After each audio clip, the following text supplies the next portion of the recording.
Verse 12, Matthew 5 says, "Blessed are you when men revile you and persecute you and say all kinds of evil against you falsely on my account. Rejoice!" That's exactly what's happened in this text.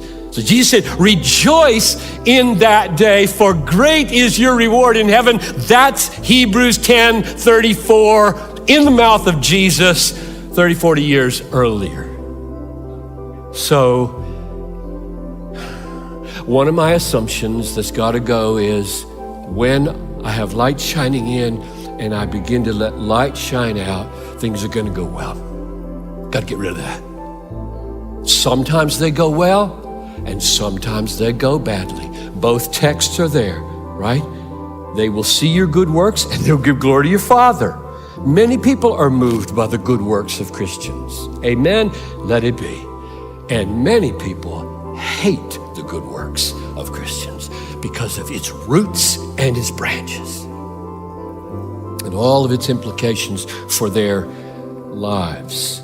So the answer, what happens in the early church in Hebrews when you get enlightened, that is when you get saved, is that suffering often comes. If they call the master of the house Beelzebul, that's a name for the devil, Jesus said, how much more will they malign those of his house?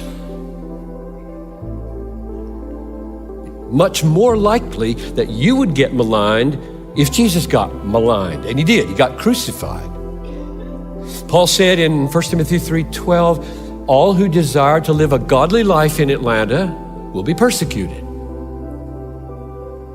Except in Atlanta, where everybody's godly. No,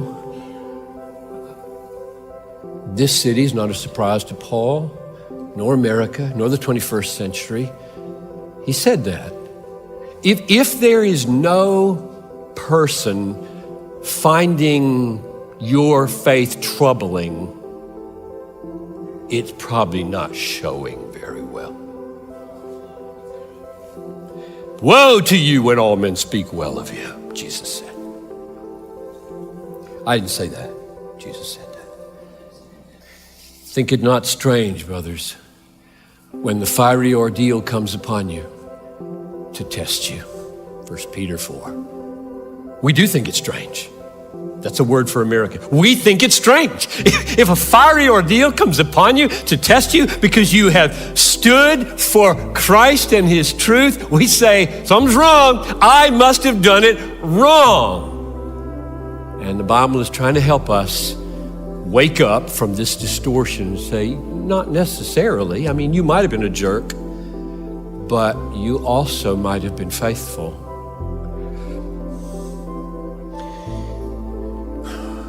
So when they were enlightened here, how did they suffer? How did they suffer? Verse 33. Sometimes being publicly exposed to reproach and affliction, and sometimes being partners with those so treated. For you had compassion on those in prison. Verse 34. So they got two groups of people, right? You see those two groups of people? Some, because of their words or deeds or attitudes, don't know what it was, they suffered reproach, they suffered affliction, and they went to jail.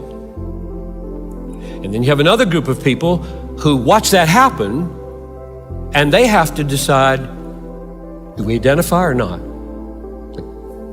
Do we tell people, I'm one of them? Or just keep quiet. I'm not one of them. These folks, those are the two people. Sometimes being exposed to reproach and affliction, and sometimes being partners, sharers with those so treated. So you're in jail here, and you're identifying here. What happened to those who identified? Verse 34.